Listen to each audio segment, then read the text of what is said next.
be a little more friendly. But we'll do an introduction standing up. That's why we're standing up. I pledge allegiance to the flag of the United States of America and to the republic for which it stands, one nation, under God, indivisible, with liberty and justice for all. In the pledge. I'm today again, the chair. Carrie Van White, secretary. Secretary. Patricia Dunn, member. Thank you. All right, the next item is our approval of the agenda that we have today. For next meeting. Yeah.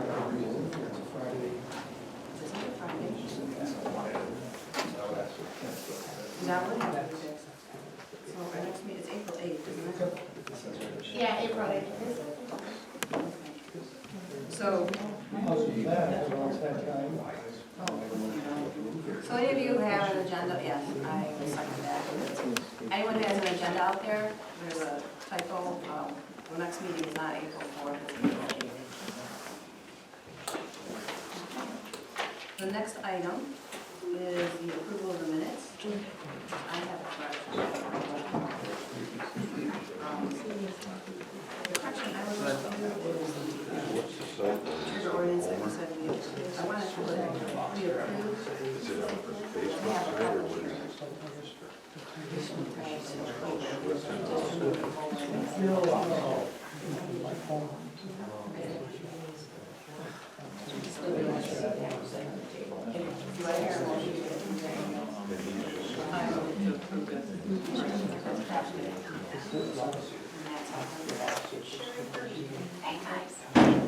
And then just send me the new copy.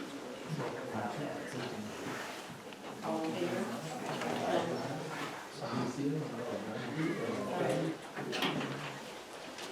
Okay, the next item is communications. As people know, we had community chat that Debbie graciously helped organize that for everybody.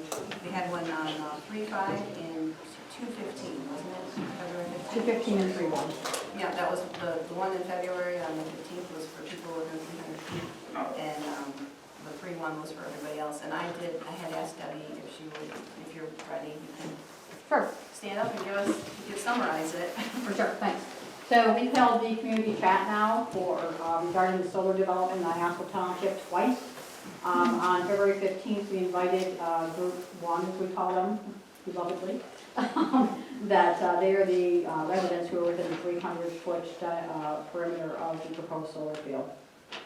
We also had a group 2 meeting, so those are everybody outside of that area. That was held this last Saturday on March 1st. And we did have a few group 1 people who weren't able to meet or go to that original meeting join us as well on that. So the meeting was facilitated by myself to encourage open dialogue between, we had a couple board members, Tammy was at both, to talk about the concerns that are out there regarding the solar proposal, the risks that are out there, what are some possible actions that could come out of this, the unknowns, and how we better communicate about this for ultimate understanding.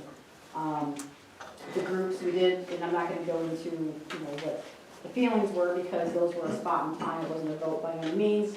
Just getting a general pulse on those meetings as to where people were leaning, just in terms of the short meeting that we had and putting information out there of the knowns and unknowns. So it was a very open dialogue, just as we had started here at a board meeting a couple months ago.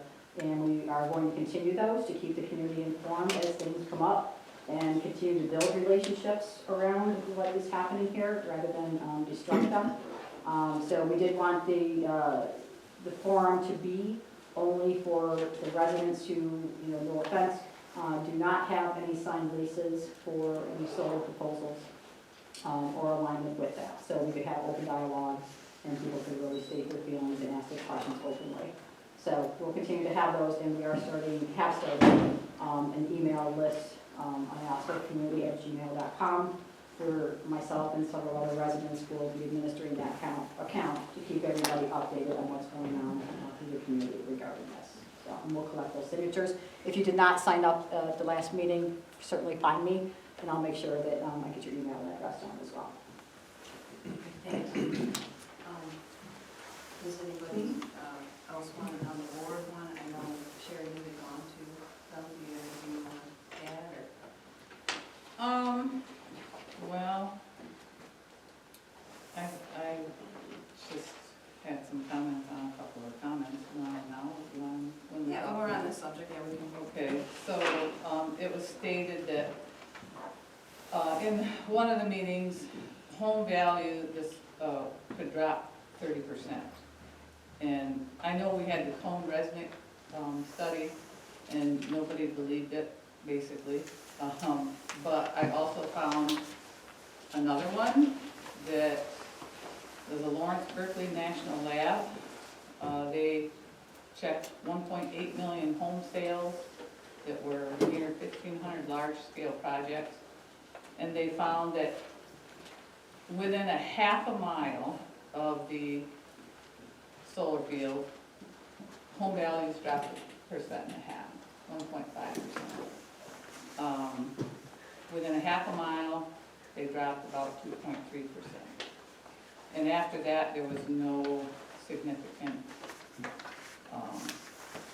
drop. Some areas, they increased. So, we're gonna have that argument no matter what. Some people are gonna say it lowers, some people, and then there's gonna be studies, and 6 to 1, half a dozen to another. Another comment. Nobody wants to live by a solar farm. I don't believe that. I would welcome a solar farm next to us instead of what came in next to us, and that was a subdivision. I would welcome a solar farm over a subdivision. I think that's inaccurate to say that nobody wants it. Michigan State put out a poll, and this was really a strong poll. It's on sun101.org, and it said that 90% of Michiganders approve of solar and 3% disapprove. So, again, take it with whatever.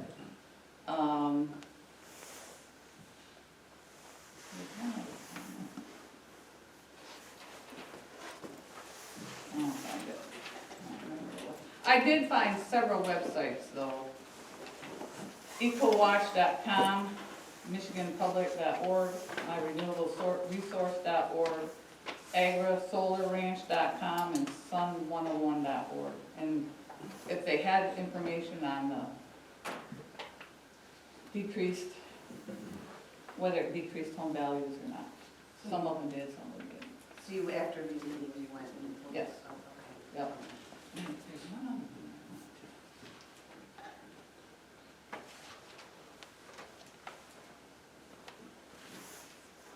I'll find it. You can get on it. When I attended, I did try to do a count. I mean, I did see a majority of people that were in the 300 feet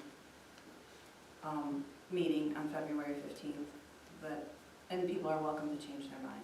But I did see that people were open to working with getting some kind of deal with DTE. At the second meeting, I didn't see that so much. I think I saw a lot more people who were, I think there was only like 2 people that were willing for that, and these weren't the people who were within 300 feet. It was, more people were kind of undecided. And then that's just, I wish other people, people can dispute that, but that's kind of that's what I saw. And I thought it was really good, and I did like hearing from everybody, being completely honest. I would like, and I understand, people want to just have the one side there, but I think when we approach issues in our township, that maybe we could have one meeting with the other side there? We will, but we gotta Okay, get that out okay, first. and that's good, because I think that they have to be heard too. We've heard, I want to hear both sides. So. Yep. it's a private meeting, not a public meeting for sure. So, I Right. mean, there would be other conversations that people will have as has been had on the other side. So, you know, we have to give them that forum. Maybe not other side, let's say the other view. It's my perspective, I'm gonna say other side. But from there, I mean, yes, there has to be some community building within this township. The way this has been run forward has not been collaborative in terms of understanding. And we did talk about that meeting too, the onus on individual residents to come to meetings, get updated, you know, reach out via the website to, you know, email addresses, call Joe, call Aaron, call whomever, so. And we did post that out there, I did yesterday as well. Okay, thank you, Mhm. thank you so much. Okay. I guess, if no one else has anything else to say about that, do you have any questions, Matt or Patty or anything? We will move on to our first call to the public. You'll have 3 minutes, and if you're speaking for more than one person, you have 6. So I guess, anyone who would like to speak, I think there's not that many people here, so I'm just I'll be able to tell if you spoke twice. Who wants to go first? Anyone? You want, okay. Yeah, I guess you get to go first. Okay. I just wanted to provide copies of the solar tour invite. We are opening, we did do the mailers to all of the 300-foot list. We did this last summer. We're doing it again, just because we would love for people to come out and actually see a DTE solar facility. So we have 2 dates. We have 2 dates in March. One is a Saturday, one is a Wednesday. We are opening it up to the 300-foot list first because there is a maximum number of people per tour. So we do have an RSVP by March 10th. So if we have people outside the 300-foot list that would like to attend, then we'll know on basically by March 10th, how much availability we still have left. So we would love for people that don't live in the 300-foot list to also RSVP, and then we'll let them know after the March 10th date. We're also willing to schedule one in April. So if we do have if we do max out both of these solar tours, then we're definitely willing to put one on in April for additional people. We don't want to exclude anybody. If we have 500 people that want to show up, we'll schedule as many as we need to hit that number. The other thing that I wanted to mention really quick, and I'll leave these flyers on the back table. But the other thing that I wanted to mention is that there's been a lot of questions or comments involving wanting more information, right, in terms of not just the overlay request. The overlay request is not our application. It's not a special land use application. That comes next. And I did just want to show you, I'm not leaving copies or anything, but both of these are applications that have been submitted in other communities for our solar applications.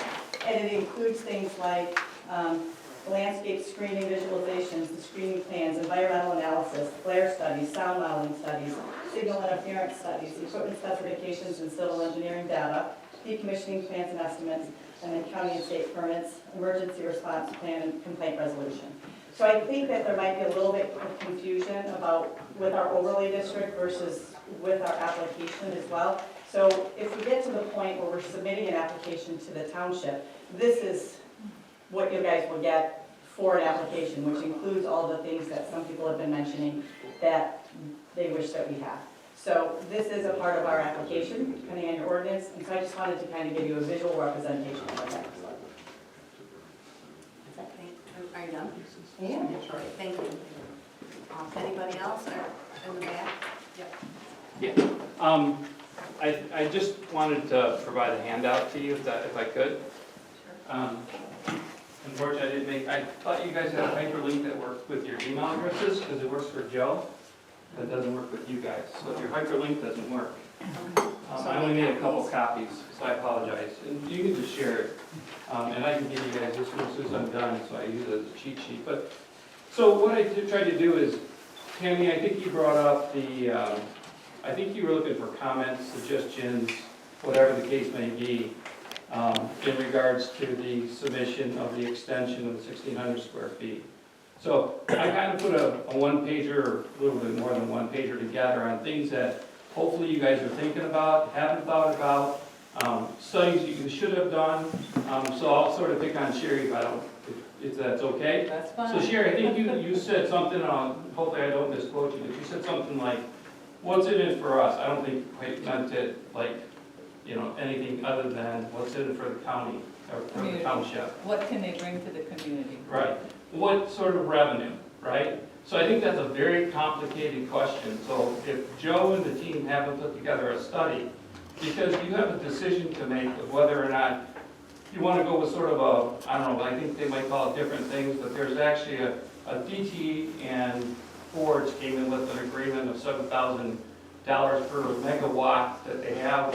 And so you can look at sort of you can look at various alternatives in terms of what you can generate as income, right? So when I was looking at the proposals, I was looking at this from a perspective of, let's keep it within the box. And the box that I'm talking about is the ordinance. So within the ordinance, what things do we have contained right now? And then what are they trying to, who is DTE asking for that may or may not be consistent with either the ordinance and or things that we haven't thought of in terms of the sort of the process in general. So I came up with a lot of different things. I talked about prime farmland, more valuable than solar, gave you a bunch of different pros and cons on that. I looked at legal representation by not only an attorney, which I think is critical, and I proposed this to Joe in another document, but attorney representation for not only the board, but also the planning commission, as well as the land planner, because those two things are just all throughout. So I don't know how you guys can answer the ordinance or their question in terms of trying to expand it without really getting to an attorney, because there's a lot of different things that are pretty confusing in there that I think only an attorney and a land planner can really address. Thank you. One of the things I talked about on the revenue side, just real quickly, on the revenue side, there's a lot of complications with that because SALT, you need to have a SALT attorney, tax attorney to answer that question. So you don't know, unless you're forecasting your revenue out based upon some assumptions, you're really not going to know exactly what you have. The issue is, I'll finish with this, I promise, Tammy. You can have my 2 minutes. I thank you. I'll take it. I'll take a few. So, I feel like I'm in the Congress or something. I'll give back my 30 seconds. I think that the issue is, in lieu of taxes, there's a calculation that you should be looking at. And if you're not looking at it, I don't know how you make a decision. Like, I don't even know how you make the decision to go from, I know how you went on a decision on how you would do it, but I think there's tax revenue implications here, because if you don't do this right, because a lot of the solar farms are not necessarily going to be what they call personal property or real property. And like, for example, the solar farm itself, you're not going to grab taxes on that because you can pick that up and move it somewhere else. It's not like a building. So you have personal taxes, you got real estate, real taxes that you have to look at, and that's all going to come into the equation. So unless you have a SALT tax attorney looking at it, you need to kind of look at that as a scenario. And again, just things that you could bring up with your process. And then lastly, what did I talk about? Sorry. A couple things in terms of, I put some things in here for individual owners of this, as well as the township's point of interest. And then lastly, I think the landscape is changing. Politics is really the only way small town America can sort of face off against big business. And that's what we have here. We have small town America versus big business. So it's not anything other than that. Politics is the only thing that you have. And I think you now have Jason Woolward on your side. You have the Livingston Board of Commissioners on your side.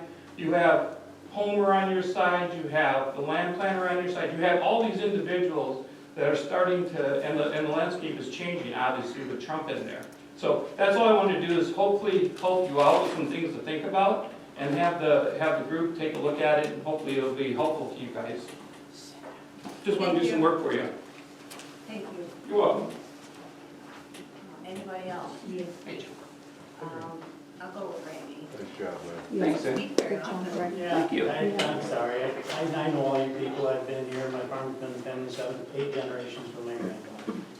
I think that the organization, I think it was really great that they did their thing, but they had less than 100 people out of our whole community come to both meetings. If that doesn't give you a little bit of the voice that the squeaky wheel is trying to get, I mean, there's a majority, I've talked to my neighbors. My neighbors would rather see me keep the land than to see it go up into Pulte homes.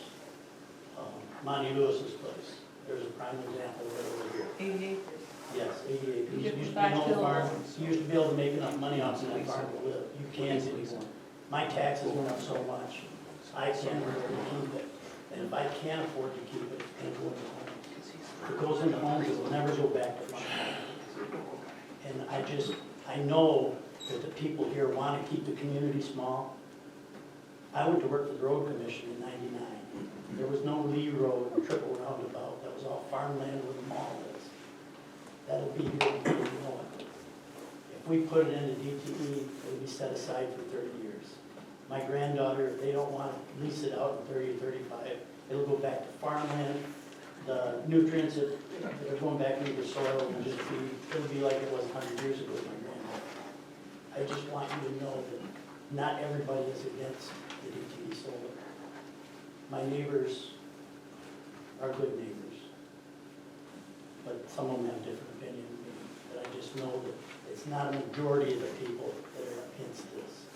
I don't know what the percentage is one way or the other, but you guys have a big job ahead of you. And I just appreciate what you're doing. Thank you. Thank you. Emily? You want to- Yeah, Emily Palacios, I'm with DTE. On the agenda, I know that our conditional rezoning is under unfinished business, and we left last month with the understanding that it would be coming back as old business this month, but a decision not made until April, and that you might just be having more thoughts and comments tonight. What we wanted to share with you is that we would ask that you not make a decision on it tonight, because we are working on offering some additional voluntary conditions, and we'd like the time to get that letter into the planning commission before it makes its decision.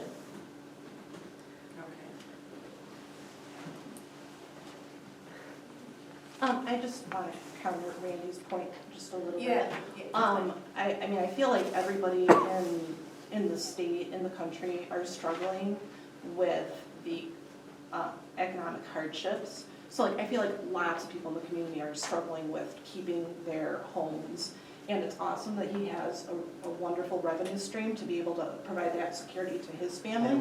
But I don't have that, I'm sorry. Like, I don't have that option to myself. Like, I have to figure out how I'm gonna survive and keep my home. I'm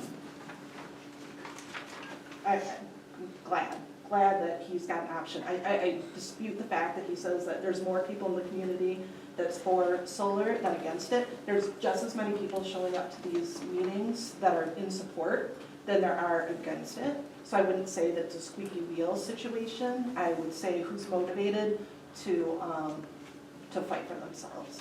So just want to put it out there that everybody's struggling.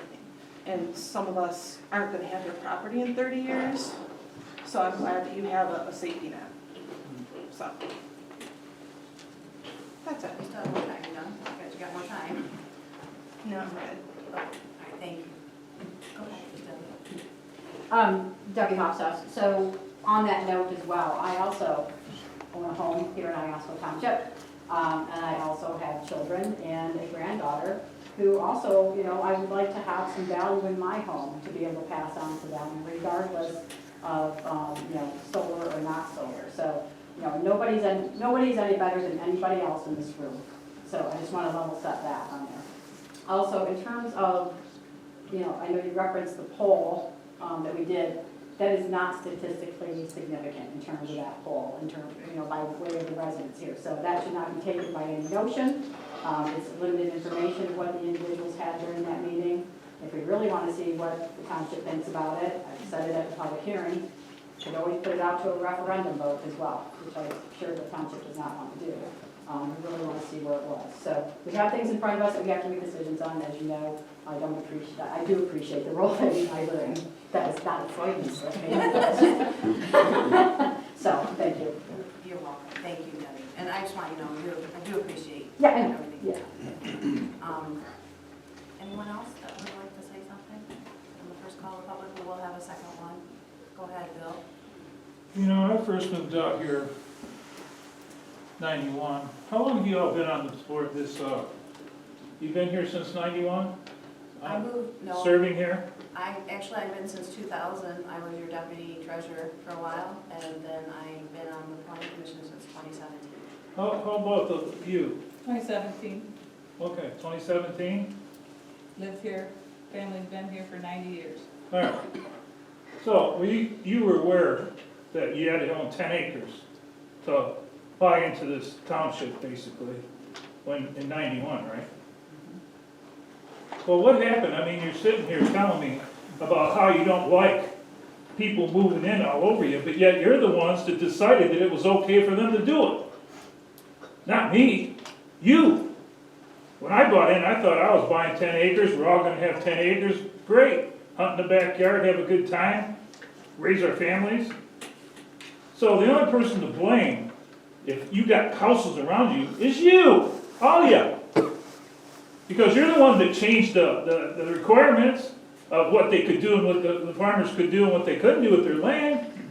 So don't, that's crap. I didn't want to do this, but if I would have known. That's crazy. You did it. You did it to yourselves. You're the one that changed everything. Why was that? Pressure from who? Now we got this pressure.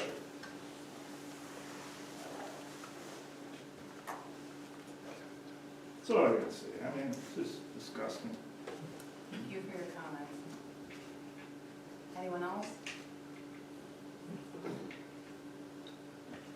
All right, I'm going to close the first call of the public, and like I said, there will be second call of the public and the meeting. All right, we're going to have a public hearing on April 8th, which has the right date on, for section for the large SES and for the trigger ordinance, so that if developers come into the township, they would come to us first before they would go to state side against to make us compliant. Just let people know that we'll have a public hearing next meeting, and it'll be within the planning commission meeting. We'll have it set aside. All right. Next thing is unfinished business, and I think we're going to move to, I'm going to hand the floor over to Mark to talk about signs. You guys remember, and maybe before I hand it over to you, I will let Ann kind of refresh our memory on how all this began. Everybody does have the correspondence that we did receive from Mark on October 30th of 2024 regarding our request that I had sent to him and he signed. So, Ann, if you want to give us a little summary. Basically, the whole discussion on signs started when I had a resident come in who wanted to put a sign on his property for his hobby farm. And looking over the ordinance, to me it was confusing. So then I talked to Joe to get his opinion, and we both, to be honest with you, were a little bit confused. So the efforts over the last few months, even though it's been tabled for a while, is to make this easier to reference and know exactly what people are allowed to do. Right now, can I comment? Yeah, go ahead. I remember, yeah. In regards to Mark's letter on October 30th, number one, with the residential signs only being added to the table. I'm gonna be honest with you, that note was kind of for my benefit at the time, trying to decipher what we were changing. And I understand where you're coming from in your comments about it not necessarily being needed. But I kind of took that note from your July 29th letter as well, which is number 1, addresses residential signs only. So that's kind of why I had wrote it on there, just for my benefit. So maybe we can get better clarification on that. Items 2 and 3 in regards how the table is labeled, I understand where you're coming from. I'm gonna be honest with you, my goal was just to make it easier for us to read without having to flip back and forth with Article 3 and whatnot.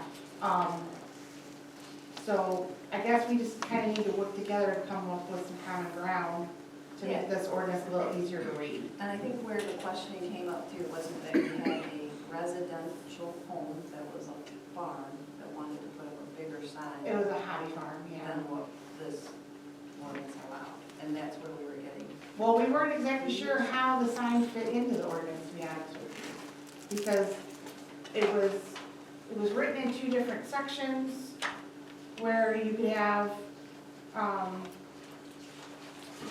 and I'm just gonna throw this out there right now. It could have been your normal 2 square foot adder sign, but then we have these 24 square foot signs. We just need better way to read it.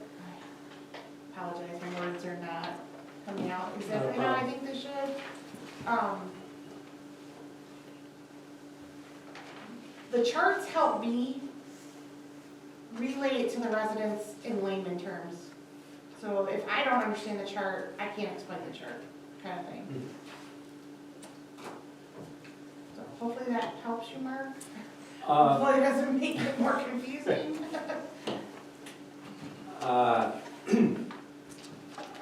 There is no area of zoning that can be more complicated and more confusing than the regulation of signs. Sign regulations have a horrible reputation, not because they're necessarily bad, depending upon what community you're in, but to address all of the issues that many communities want to address. And because the range of the types of signs is so varied,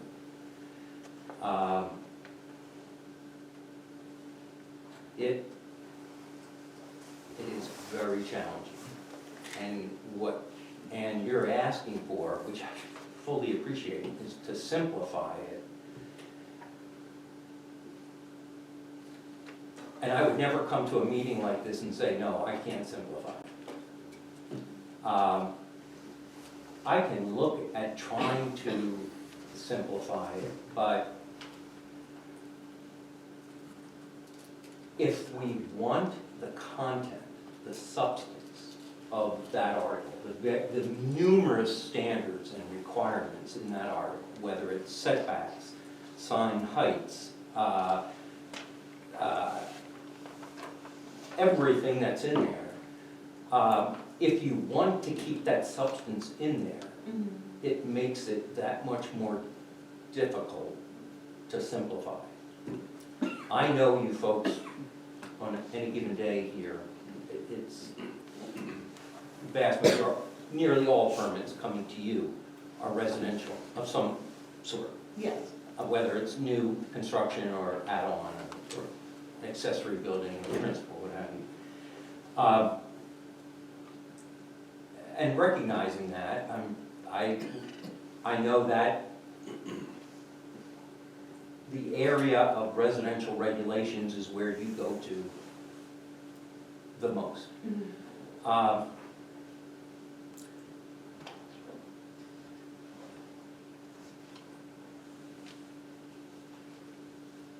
I wonder if, when a question comes to you, that you're not sure about, which I understand, it may be beneficial, and you and I have done this in the past with other things, to reach out, to call me Okay. and talk through it. And I can share with you my thinking as to why the answer to this question is X versus Y. You can share the same, and it may help to highlight where we are stumbling. Okay.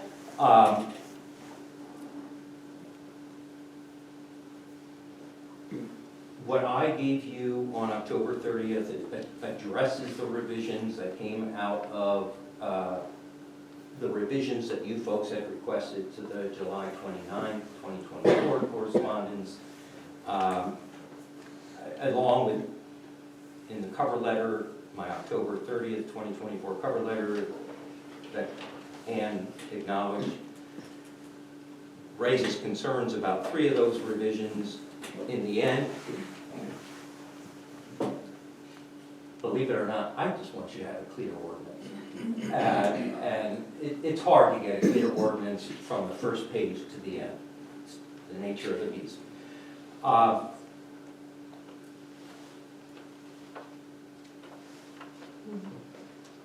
But if you want to maintain standards, setbacks, building heights, sign configuration, everything that's in there, permanent signs, temporary signs, how big a sign can be, how big a permanent sign can be, how big a temporary sign can be, how long can a temporary sign be erected for, all that stuff. If you want to keep that general scope of regulation,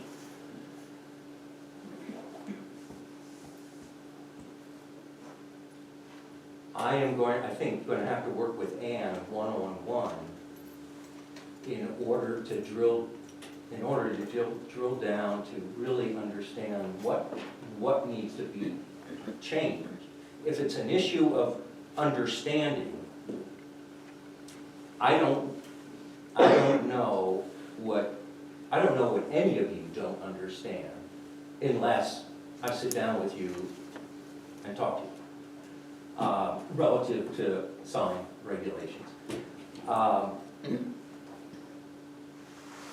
Because at this point, what I have given you dated October 30th, I don't have enough direction from Ann or the Planning Commission as to what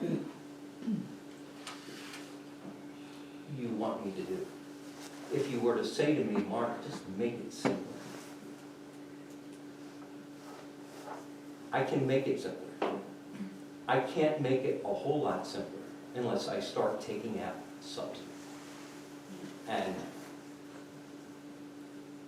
I don't want to be the one to take that out with you folks saying, yes, Mark, it's okay. I'm just using this as an example.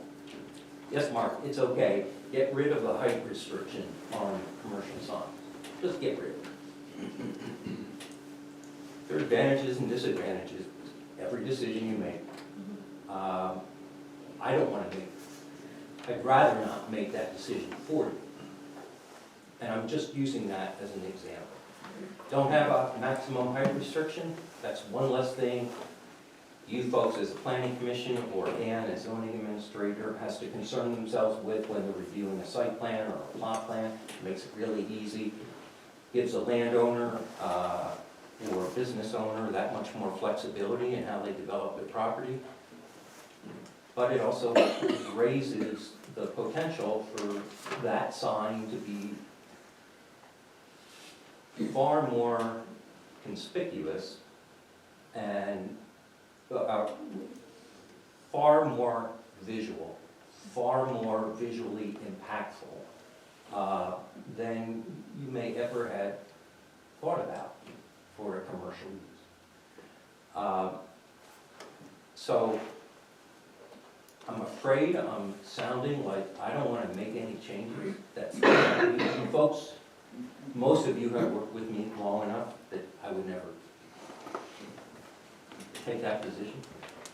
But I need more to understand how I can make the sign regs better. Or clear. And I can try and do that with Ann one-on-one, and everything will get passed to you folks. Obviously, Ann and I are gonna make decisions that you're not gonna be, are gonna come to you as well.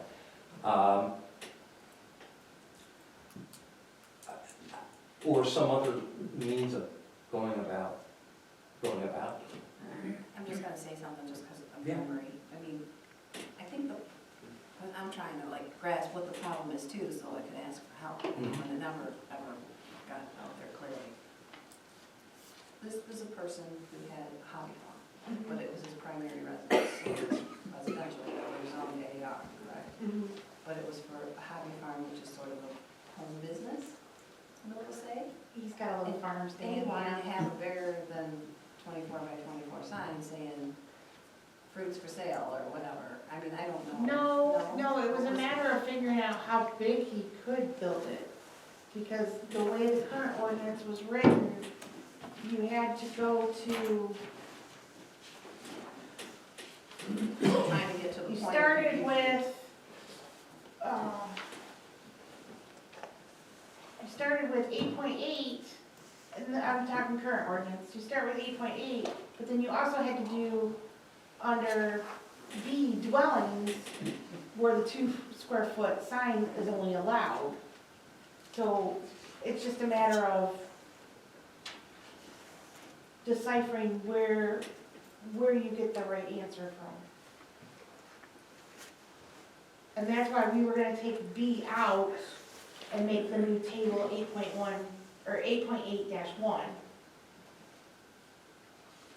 Which I do think is helpful. And of course, nobody else has requested a sign since this happened. So, Did you give him a bigger sign? I'm just curious. I don't know, or did what happened? he has a sign out there, it's about the same size as a real estate sign. It's very nice sign. Okay, so, but it's bigger than 24 by 24? No, It's it's not. not. I don't know. So I guess, Mark, the biggest thing would be, to help clarify with like hobby farm signs, or, like if Sherry, I'm just gonna use Sherry as an example, they have a family farm, what kind of sign can they build, that kind of thing would be super helpful. And if it's written in the ordinance okay, and I'm just not deciphering it right just because I don't have a planning degree, I'll totally admit that. That's fine, you know, I just obviously need a little more education. Because I think we also were trying to grapple with the difference between like a 5 acre, you know, a hobby farm versus a planned unit development, you know, like signs in a Right, neighborhood right. setting, which is residential too. Okay. So I think I have a better understanding.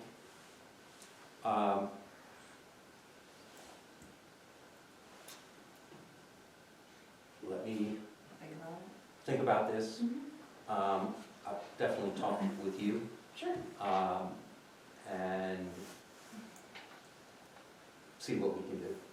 I appreciate that. So I will, you're in, well, I never You know have a problem getting hold of you. So I will reach out to you, and maybe we should have a meeting in person, Okay. just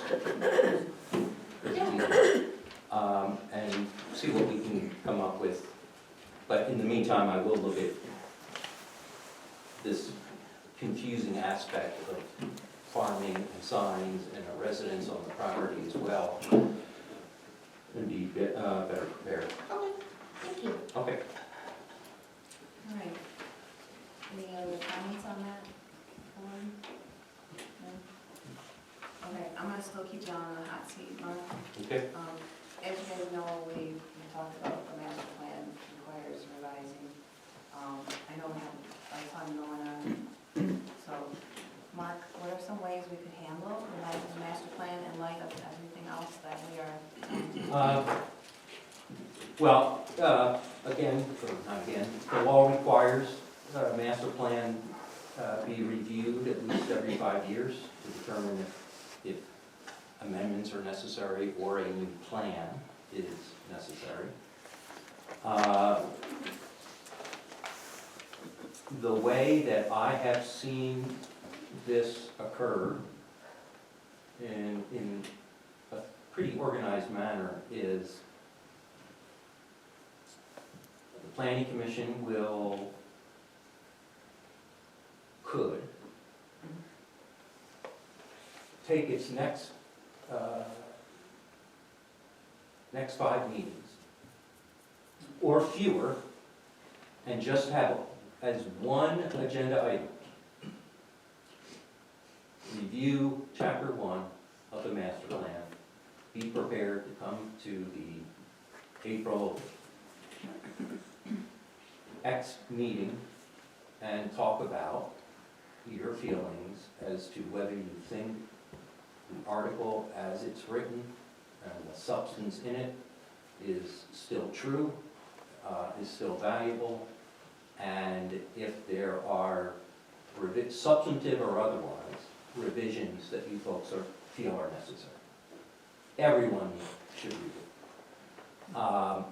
If you feel adventurous and your agenda doesn't look very busy, the month before that, you folks could decide, all right, let's do chapters 1 and 2 on April 8th. So that after several meetings, you have gone through the review, you've got minutes documenting the review, and after the review is finished, the question then to ask is, having done this review, do we feel our master plan is fine as is? Or do we feel that there are some pressing issues that we need to address and possibly amend the master plan? Or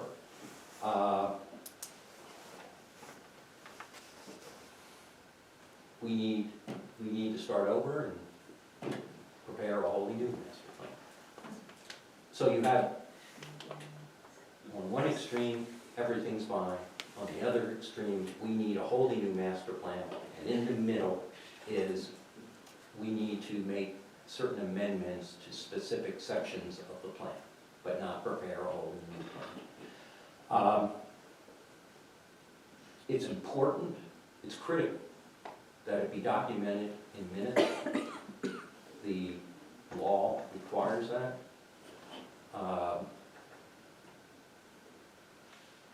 You do not want to be in a situation where you are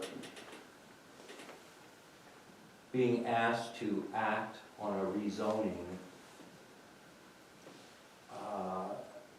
and you haven't updated or reviewed your plan as statutorily required in, say, 10 years. And the board makes a decision on that rezoning, which the board says is based on the master plan. A reasonably good attorney is going to look at when that plan was last updated or reviewed according to law. Because if it hasn't been reviewed and or updated as required, it just starts to put a crack in the action that the township board took, because it based its decision on a plan that had not been reviewed and or updated according to the law. So, very glad you raised it, Tammy. It's very important that you folks get on it. And I would just do it in an organized chapter or a couple chapters a meeting when your agenda permits, but I would not keep, not that you have kept putting it off, I would not keep putting it off because of other business coming. I realize you folks have been very busy over the last 6 months. I don't know if it's going to get any quieter. But if it means holding some special meetings in order to deal with either the master plan or other things that are occupying the agenda, I would look to special meetings if that's what it is. So we would just have, wouldn't cover it in our planning commission meeting, we would just have a special meeting to cover some of it and document that in minutes. And You have that option. does that have to be open to the public, or? Any meeting of the planning commission is open, is a public meeting. Do you have to be there? Weren't you there? Do I have to? No, Your last one? I helped you put it together, but Oh, I don't have to be, I was gonna I'm not say- coming close to being here when you're redoing it. Well, that was the first one I did, I mean, that I was here Yeah. for, and I didn't know if you were here on every time, or. Did you No, I say that, folks know I say that in jest. No, I don't need to be here, an attorney doesn't need to be here. And I will provide you with a correspondence of questions that I believe you folks should be asking yourselves as you go through the different, as you go through the plan. Okay. Okay. So, are you good? You got anything else? I just want to know, because I want to ask them their Yes, thoughts. I'm good. What- well, thoughts? Yeah, we're gonna have to start. Do you want to do, like, maybe we could dedicate a half hour every meeting or something? That's fine. Okay. But we'll have to do homework. You come, already in. So, yeah. And then, Okay, go ahead. So what do we do first? One chapter? Two chapters? I'd say let's start off with one chapter.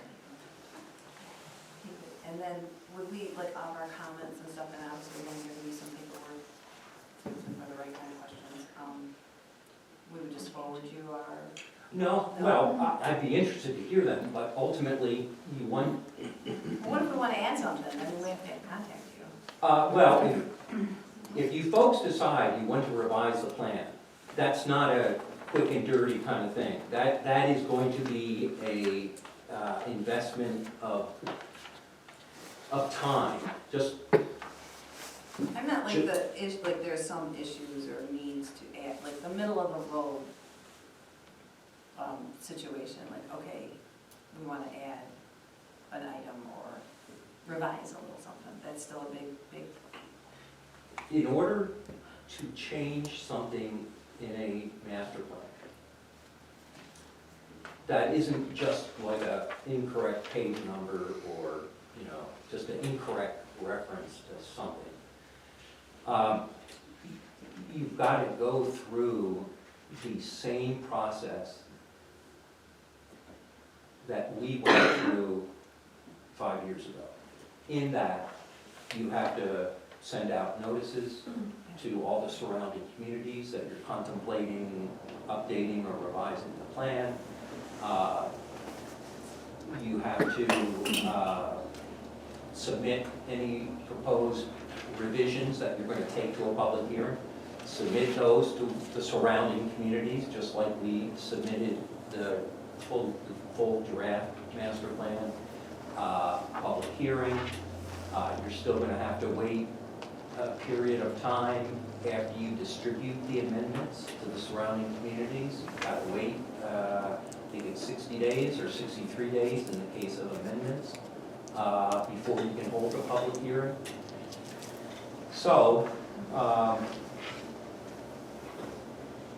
not knowing where this might go, even if it's even if it's the addition of a new paragraph, you're gonna, it's so important to you that you want to get on it now.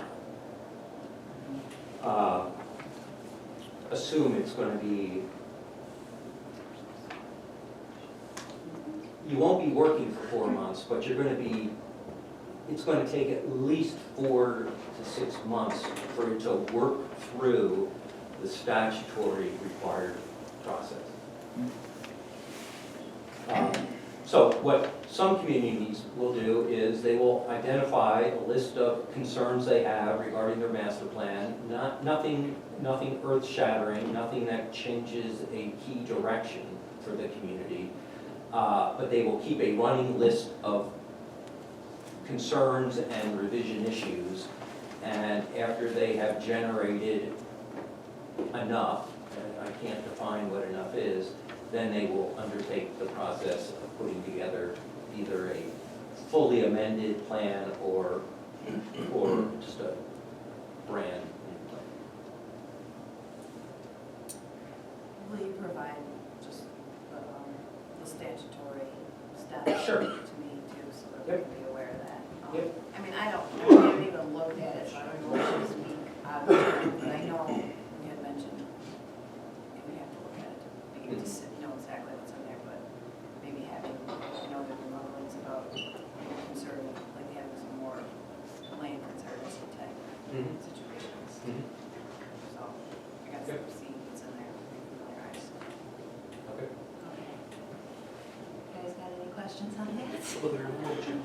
I do. Is it best to go through the whole thing and then have our list, like you were speaking of, and then bring it to you? I mean, as a whole, instead of like these little pieces along the way?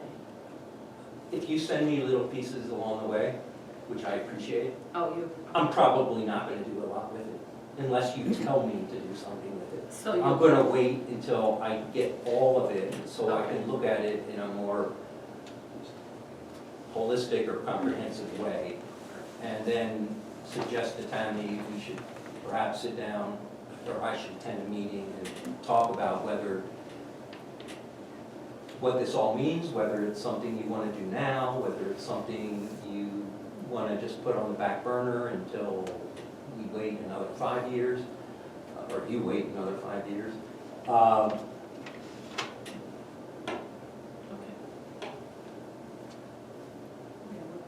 makes sense. Yeah, I would rather go through everything and then we have a list for all at once. Right. We wouldn't want to do one section at a time. And I'm not gonna put this on April, because I got the information from Mark, but maybe coming soon in May. We'll have a spot on that on the agenda. Okay. Okay? And then I will try to keep you guys informed, like, in May probably will be the first chapter. Okay. Anything else, Mark? All right. So, the next item on unfinished business is the DTE Conditional Rezoning request.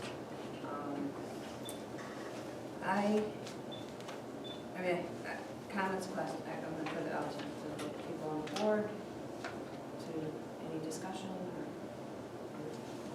thoughts on it. So when we vote on this, we're only voting whether to approve the two proposals and pass them on to the board for their decision. Or if we don't approve it, it probably will go to the states, is that right? I mean, I don't know if I'll go with the state. I mean, I think that's what we assume, or, I was gonna say, if the planning commission doesn't recommend approval, it still goes to the board for them to make a determination.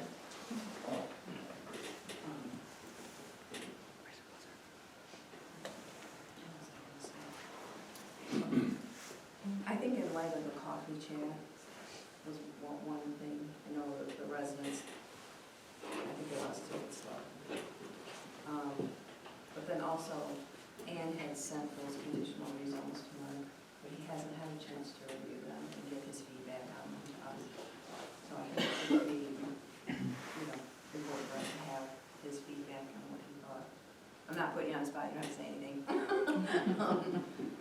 When we make that decision, so I would say, we're not voting tonight.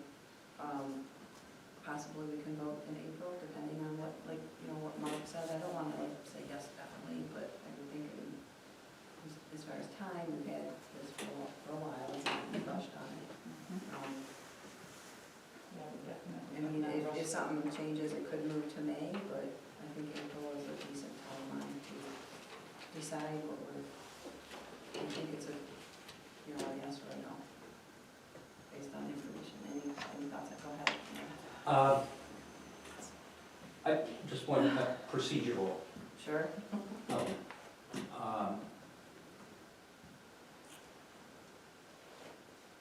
from my experience, if you have a conditional rezone and a public hearing is held. We did have. Yes, I understand. And then the conditions, the applicant wants to modify or drop or add conditions.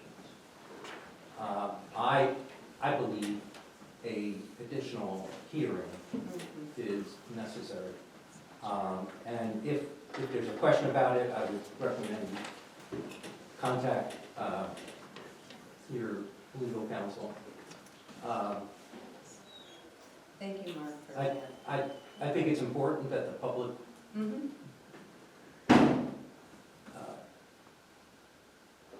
be aware of the relevant conditions so that they can respond however they Right. feel is appropriate. So, that, if that does happen, and I think it was alluded to earlier, then I would just be aware of that procedural aspect of it. And it raises a question sort of now as to whether I continue to move forward with my report, or whether I submit my report when it's completed. I'm gonna need to be in a loop if conditions are changing, if conditions are changing or conditions are being added on, just so I can put together a report that reflects what is being envisioned. Yeah, because I'm just gonna say, I feel like it's difficult for us because it seems like things are changing every month from where we think we're at. And, yeah, so I appreciate it, and those are great points. May the applicant respond? Sure. So it hasn't been my experience, and as a lot of you at the table know, I'm a land use attorney and a land planner. And it has not been my experience that the addition of voluntary conditions necessarily triggers another hearing. I think that you need to see what the conditions are that would be offered to make a determination about whether or not they are material enough to warrant an additional public hearing. It was the case that the Planning Commission changed the size of the overlay district without conducting additional public hearing because they felt that everybody had a chance to express their views on the overlay areas. And so I would just ask that before we decide that another public hearing is required or not, that's going to continue to stress this process out, is to consult with the township attorney and get his view, because it is a legal question, not a planning question. I don't disagree. You guys have any comments on any of that? Can I ask DTE? Okay, do you guys have any sites where you have any agrivoltaics going on? Not presently. What the focus has been is on doing the pollinator plantings inside of the array for the purpose of stabilizing the soil, enriching the soil over the life of the project, and also providing the benefit that pollinators provide in terms of insect populations, including bees. And so that has been presently the focus. There had been research that was being funded at the federal level to figure out how to accommodate agricultural activities being matched with solar fields. I suspect that maybe that research isn't going to be continuing to go on, because what everybody kind of wanted to understand is, what's the pros and cons? What are the things that we need to look out for before we just start, down the row of agrivoltaics? Because it's not just sheep grazing, it can be actually the raising of crops. Vegetables. Yes, Yeah. yeah. But that isn't something that I'm aware of even happening in Michigan right now, because there's just been a lot of questions about the practical aspects of that, the equipment that would be used with it. And so folks were really waiting to hear how some of this federal research was gonna come out in terms of the pilot projects and what the lessons learned out of the pilot projects would be. In terms of the land outside of the fences, that really is something that DTE leaves to the discretion of the landowner to determine what they think is the most beneficial use for. And we do have a lot of landowners that do continue to farm what is outside the fence. So there can be kind of that dual use on some properties. So you don't know, like if somebody, like one of the landowners, because Michigan State's got a 2-week agri, they have a lot of webinars. And one of them was on solar and agrivoltaics. And they had a farm out east that he was just about to lose his farm. And the solar company come along and they worked out a deal that he started growing vegetables under the solar panels. And one of the professors said that a lot of vegetables grow really good under solar panels because they have a little bit of that shade. They're not getting burned all the time.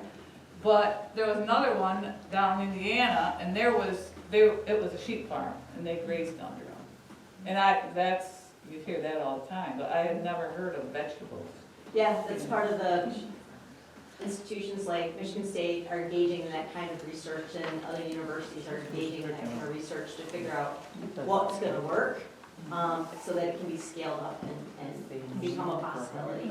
He worked with a solar company as far as like distance between, so he could get he didn't have a real big tractor, but one that he had to get down through, he worked with Right. it. A big piece of it is understanding what the equipment needs to be to do that kind of thing, so that you don't risk damage to the equipment, you don't risk damage to. Get our binoculars. Oh, yeah, look at that. Okay. Anything else, everybody? So I'm gonna move on to, we don't have any new business. Future meeting is April 8th, and also there we'll have a public hearing on the trigger ordinance.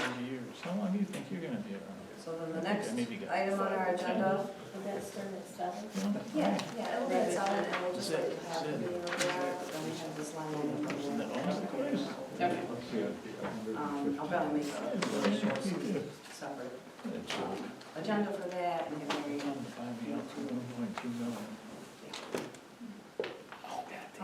Township board report, Ian. No, that's my. Oh, I'm sorry. We're here. How you doing, Ian? Good.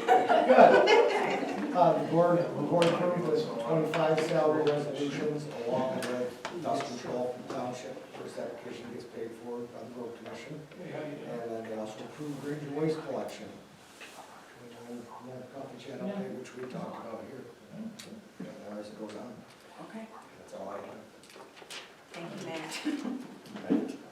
And now it's your turn for the zoning administrator report. I have issued 5 permits for the year so far. 2 of those are for dwellings and 1 waiver.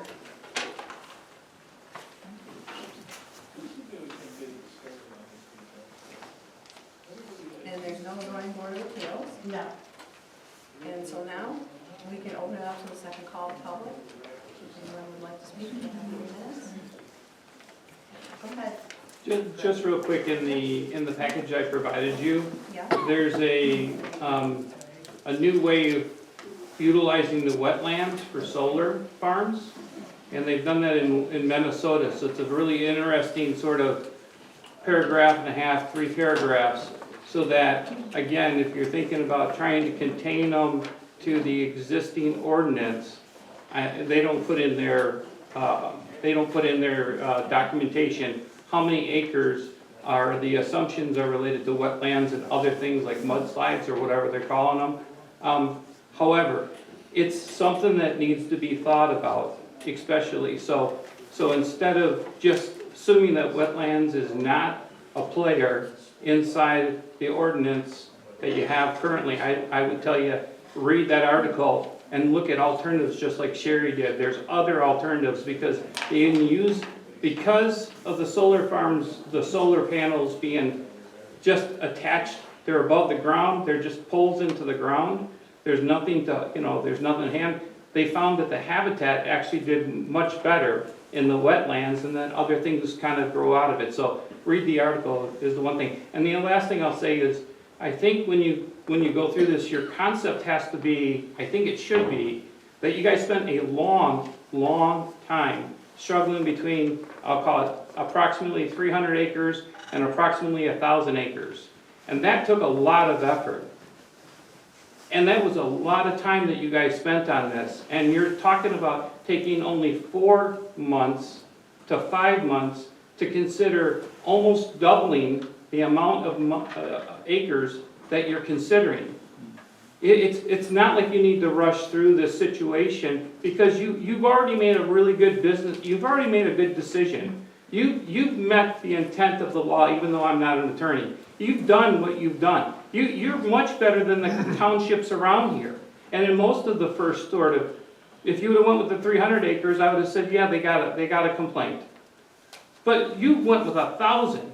No one else is sitting here around us with 1,000. So from a benchmarking point of view, you've done more than what you should have done, but you did do it. I didn't agree with it, because I thought you were giving away, we knew they were coming back with more, and they came right back before the ink dried, they came back with more. Listen, that's business, I get that. However, you guys have done a lot of work on that. Don't be forcing yourselves to make a decision just because you need to make a decision. Think about it. Understand it. Make sure you understand the financials behind it. Make sure you understand, if you don't have the right information, you can't just you're not making a decision just on moving from 1,000 to 1,800 acres. That's not the decision you're making. You're making a total business equation decision for the township, sorry. I'm done. Thank you. Because I can't read the whole thing you sent. No, it's okay. Did you put links in there that we can go? There's no links, but I can find the article for you and send it email to you. To me, so I took a little snippet of it. Yeah, I need a copy of that anyway, because you like it. Okay, thank you. And if I could get your email, I could send it to you. That way guys can have it in Word, but you guys don't have hyperlinks for your emails. Okay. I don't want to bother Joe anymore. I can give you my email to the township after this. Okay, go ahead, Ann. Yeah, I have a question about large SES amendments, the trigger ordinances. Was that reviewed by an attorney? Our, Homer, since he is, kind of an expert on solar regulations and such at this point. So that was one of the questions I had. And then the other question I had regarding the master plan. There is this 5-year deadline. Does that just require that it be reviewed in the 5-year period, but not necessarily revised in the 5-year period? So can a revision occur after the 5-year period? Do you want me? Yeah, go ahead, Mark. And if I understand your question. Yes, by law, you have to review it at least every 5 years. The law does not say you have to review it and then update. The more substantive deficiencies you find during your review, the more concern there should be for actually taking action on those revisions. Understood. But a lot of them could just, for instance, you may have 20 desirable revisions, but they're all related to new census data. Mm-hmm. There's disagreement as to whether that, in and of itself, would justify going through a whole new master plan process. And then the other question I had too was, when you have to notify surrounding areas, is that surrounding areas in the township or outside of the township? It would be any adjacent municipalities to Iosco Township. So if that went into Ingham County or that, then it would include those townships as well. Anyone else? Go ahead, Debbie. So I remember probably last year, Livingston County had mentioned that they were updating their master plan, and they had put a link out for Livingston County residents to opine on that. from, different things we're looking at from a survey perspective. Would that be something as we get more community input? And I know we certainly have, I've heard from you all, these used to be very desolate meetings, kind of an echo chamber to some degree. Not anymore. Bring in solar, bring in Dollar General, and you have more community involvement. So would that be something that we would consider as a planning commission for the township, is getting additional input from the community members via a survey about the master plan? Just food for thought, not a decision point on it right now. Okay. And then additionally, I appreciate the subcontractor representatives from DTE putting out that there may be some voluntary provisions that they're looking at adding in the area of transparency and building trust and communication. I don't know if they're at a point where they could share what they're thinking of for those voluntary provisions right now, but that would be nice to help build some communicative bridges. That's it. I will actually, I am not able to because it's a bill being reviewed by DTE leadership, so I'd be getting out ahead of my bosses if I started talking about it. But the comment that I wanted to offer, because I'm very much in the spirit of knowledge is power. It makes everybody be able to do their jobs better. Gentlemen earlier tonight raised a really important topic, and that's about the taxation of renewable facilities, including solar facilities. And I just wanted to take a couple minutes to remind you of just some really essential points. Number one, it's the township that drives the decision about how solar facilities are taxed. Whether it stays under the general property tax and is taxed as a combination of real estate and industrial personal property, or whether the project pays the solar PILT tax that he described at $7,000 a megawatt, that decision is solely driven by the township. The developer can ask for the $7,000 per megawatt contractual taxation deal, and the township can say no. That's absolutely clear in state law. And that decision around the taxation of a solar facility is something that you don't want to be making until after a project is approved and the engineering plans are more fully developed, because the taxation model under the industrial personal property tax is how you determine what that tax revenue is going to look like is in part based on how much it costs the project to be delivered. And so until you're closer to having a full budget for the project, you're really kind of taking wild guesses as to what the revenue stream could be, and you can use hypothetical numbers to try to get a feel, kind of order of magnitude. But because what the actual taxation base will be won't be determined until closer to when the project's delivered, it really will remain kind of a wild guess. What we have been seeing is that typically because of cost inflation, the revenues are exceeding initial projections. And so I just wanted to point that out, that it is important for the township to understand, what are the pros and cons, the gets and gets that come with a project, but there's plenty of time to understand that, and at the end of the day, on the tax side, it's the township that's the driver. And there's also the name imaging. Think of it like an NIL. Think of it as putting something on a building. So there's actually people generating revenue from naming of the image. So think of that as well, because that's another revenue stream when you're thinking of stuff, and that's put into the paper so you guys can think about it. Again, you have to study these things, and I'm not a salt tax person, but you need a salt tax person to tell you where you're going down the line. The one thing I would disagree with her on, because I'm not putting on my citizen's hat, I'm putting on my professional business hat of 30 years at Ford Motor Company's tax area.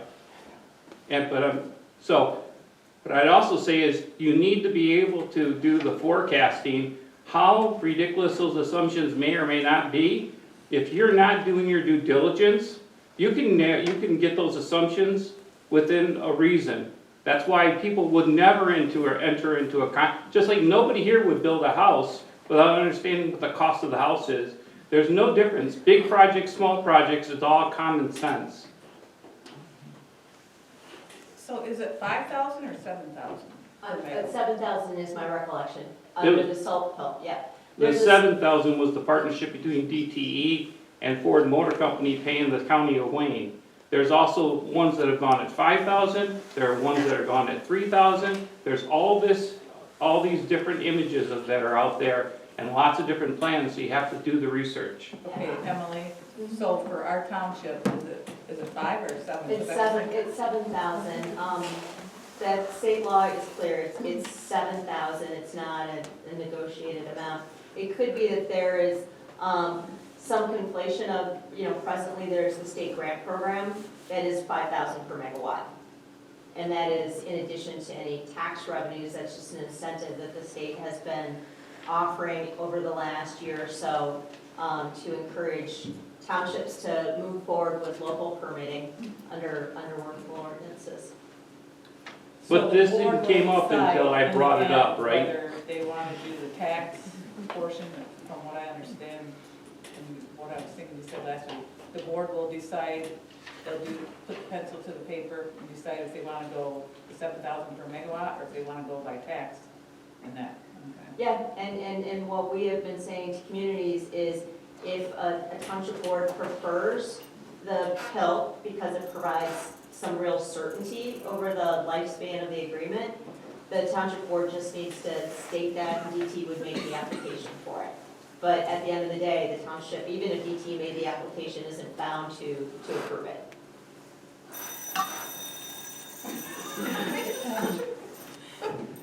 I'm not taking, I'm just trying to have a sense of humor. It is a call to public, and I know we're trying to be more friendly and have some, back and forth, but I don't want it to get out of hand. So is there anyone else who has any comments that they would like to make? Someone who hasn't spoken yet? Anyone? Okay, then I'm gonna close that section for the public. And the next item we have is PC member comments. If anyone has anything they have on their mind, or they want to say, or comments, thoughts, just try to keep it, within 2-3 minutes. And I do. Oh, you do? I was raising my hand. I thought you were saying no. Just a quick question.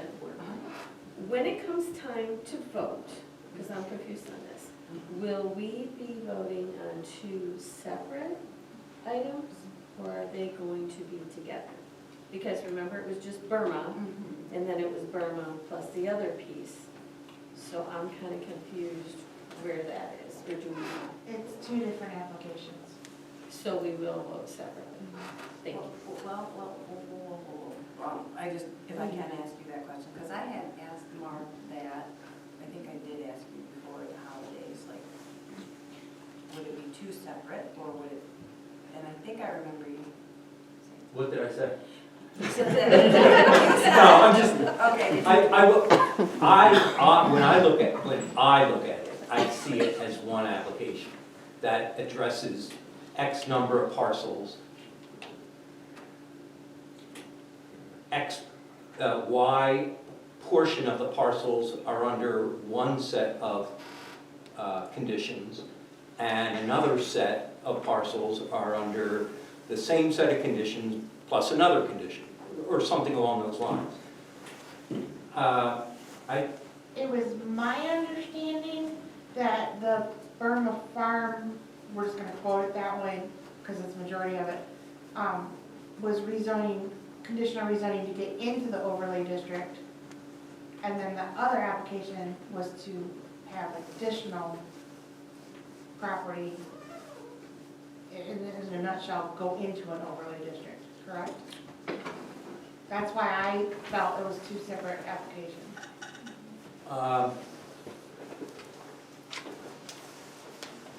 I understand what you're saying. I don't know if the applicants might have a preference how they want it treated. The fact that one proposal may go beyond what the ordinance currently envisions as the overlay I don't believe that in and of itself means it needs to be treated as a separate application or petition. May want to speak to the township's legal counsel on that.